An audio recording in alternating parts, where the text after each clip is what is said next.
This bungalow is simple to build, super cheap to maintain, and it will produce enough weed for you to supply the first 4 zones of customers. So this bungalow alone will last you a long time. Let's go over the supplies. You're going to need 24 moisture preserving pot setups, along with suspension racks and whichever lights you feel like using.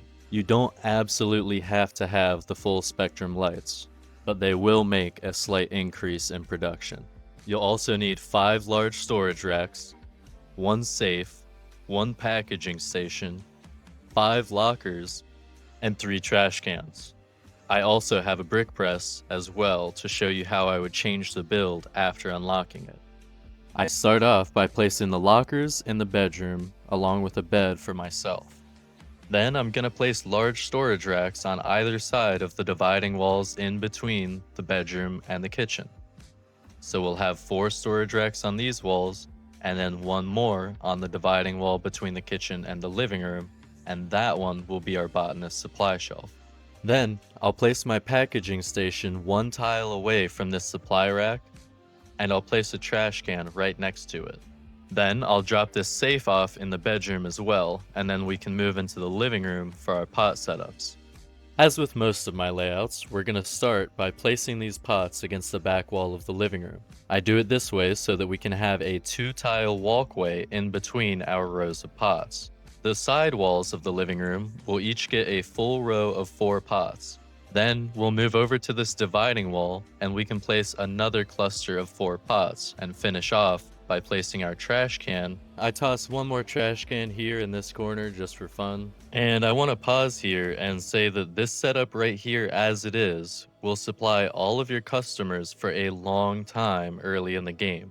And it's going to function very smoothly like this in the early game with only a packaging station while still producing plenty of product. However, it can run with even more pots if you want to push it further. I'm going to line this back wall and the spaces near the countertop with 8 more pot setups, and then we can start these assignments. For the pots, all we need to do is assign every single pot at the same time directly into the packaging station. And also make sure that you assign this packaging station its destination into the shelf that's on the opposite side of the bedroom wall. Then we can go over to our handler, grab his clipboard, and his first task will be to start with resupplying from this buffer shelf into the botanist's main supply shelf. Then his second job will be to add jars to the packager from this shelf on the other side of the door. And third, he will bring supplies in from the loading bay to the storage buffer. His fourth job will be to restock his own jars from the shelf behind this door. And finally, I use his 5th task to extend the storage system. Now, I'll assign each botanist to 8 pots and designate all of them this same supply shelf to share. And lastly, I'll assign the cleaner to all of the trash cans, of course. And if you guys want to play without a cleaner, feel free to replace him with another botanist or a handler. I can put all of our suspension racks and lights up since we're finally done with the assignments. Now, onto our item filtering. I set the supplies for the botanist here to be 6 green crack seeds and 2 slots for any soil that I wish to use at the time. And this is so that I can fit more seeds inside the building and always have a van of soil or seeds outside as well. You can change whichever soil you like, and if you upgrade the soil, you'll have more time in between restocking. Next, I'll do the same setting on the buffer storage rack, and it's faster if you select green crack in one of the cells and then click apply to siblings. So all of the cells will change to be green crack. Then we can just move over and change the last 2 slots to be our soil instead of doing all 8 slots one by one. Now, as I said earlier, these 2 shelves to the left side of the bedroom door are both for jars, so I'll go ahead and filter them as well. And that's it. Now I'll pay the handler and order my deliveries, and we can check out how this thing works. But before that, I'll show you what changes I would make to the build when unlocking the brick press. Okay, once we unlock the press, obviously the packager has got to go. We're just going to place the press in its place, as well as a safe right next to it. Then, We can take all of our pots and again assign them directly into our brick press, and we can take care of our handler's new tasks. All that he's going to have to do now is restock the botanist supply and unload the truck. Then you can use his remaining tasks to either extend the storage inside or to extend your product storage for the end of the production line if you want to.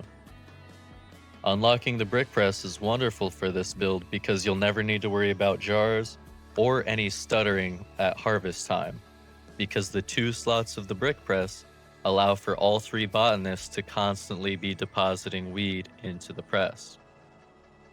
So now it's time for the build review. This build is great for the bungalow because it's small, yet produces enough weed to supply the first 4 zones of Highland Point with standard weed all on its own. I also like that it's easy to just add 1 employee at a time along with their stations, so the build can grow as you need it. Meaning that in the early game, when you're lacking that available cash flow, it makes it easier on you if you just hire 1 botanist and 1 handler, and then over time, as you need more weed production, you just hire another botanist and see how you're going. This is great if you don't want to spend extra money in the early game producing weed that you can't even sell yet.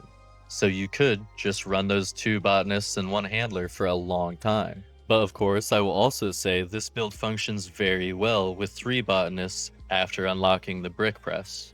But adding more weed than that, if you don't want to use the cleaner, would likely overwhelm the handler, as he's already putting out 28 to 30 bricks per day on average, which is quite good for the bungalow.